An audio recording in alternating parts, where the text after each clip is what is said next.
hello and welcome to the show. My name is Chace from Hammerano, Culture Unlimited, rocking the 16-17 West Ham home jersey. And in today's video, we'll be looking at the situation at West Ham United. And we're going to try and answer the question, are West Ham a club in crisis, or is it just a slow start to the season? All this and more in today's episode of Hammerano, Culture Unlimited.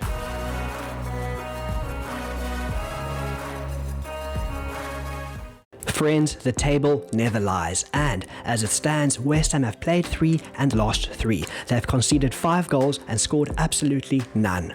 The only joy the Hammers have had this season came from a 3-1 victory over Danish club Viborg in the Europa Conference League qualifier match, or as I like to call it, cauliflower match. So is there a crisis on our hands? Let's look at the mess the Hammers find themselves in. Now, the first game of the season was against last season's champions Manchester City. West Ham lost this match 2-0, but hear me out. Against Man City, arguably the best club in all the world, the least you can hope for is you're not embarrassed or you're not spanked silly. Yes, you want to win all your games, you set up to win all your games, but this isn't the worst result in the world. This was followed by a 1-0 defeat against Nottingham Forest. In a previous video, I discussed how unlucky the Hammers were, and if luck was on their side, they could have won this match 4-2. But in this world, you have to make your own luck, and you can't keep blaming luck. What can't speak, can't lie, and right now the record books say Nottingham Forest 1, West Ham 0. And this takes us to the straw which broke the camel's back, a 2-0 defeat at home against Brighton and Hove Albion. The Hammers have now failed to beat Brighton in the Premier League for 11 matches, a streak stretching for 5 years. So, where did West Ham get it wrong? Have the Hammers been found out? Well, for the most part, David Moyes has selected the same starting 11 that got West Ham to the semi-finals of the Europa League last season. And for the most part, this is the same starting 11 that got West Ham into the Europa League in the first place. To dumb it down, West Ham, for the most part, have been playing pretty much the same starting 11 for 2 seasons now. So we can now blame the so-called crisis at West Ham on either one of 2 things. A, the players are completely knackered, or B, the opponents have sussed West Ham out. Remember, this is the Premier League, elite football. Clubs do their homework. Their scouts have scouts. They know what's going on in the zoo.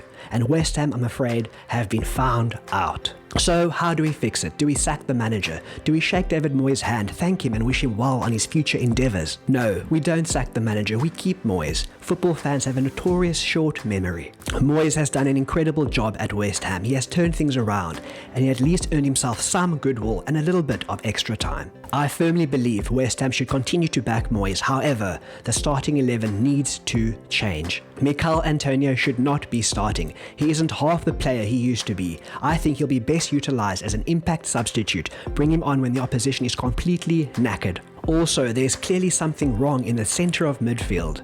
Rice and Soucek. Any team would have loved these 2 players, and I'm sure they still would, but right now they aren't singing off the same hymn sheet. Something is drastically wrong in the middle of the West Ham midfield, and they have to, between Rice and Soucek, have to figure out what their roles are. Is one sitting back? Is one going forward? Are they both going forward, or they're both sitting back? But right now there's no instruction and they need to sort it out stat.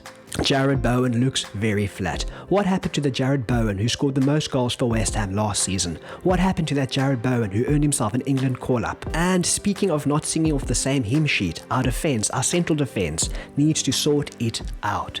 Is it Ogbonna? Is it Zuma? Is it Kera? Who knows? All I do know is we are still missing Craig Dawson.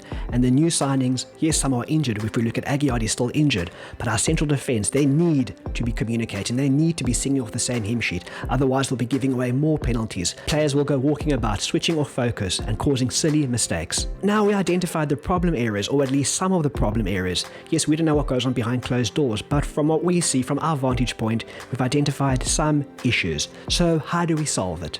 Going forward, I would start Scamacca. I would rest Antonio, bring him on as an impact sub at best, but Scamacca would be starting.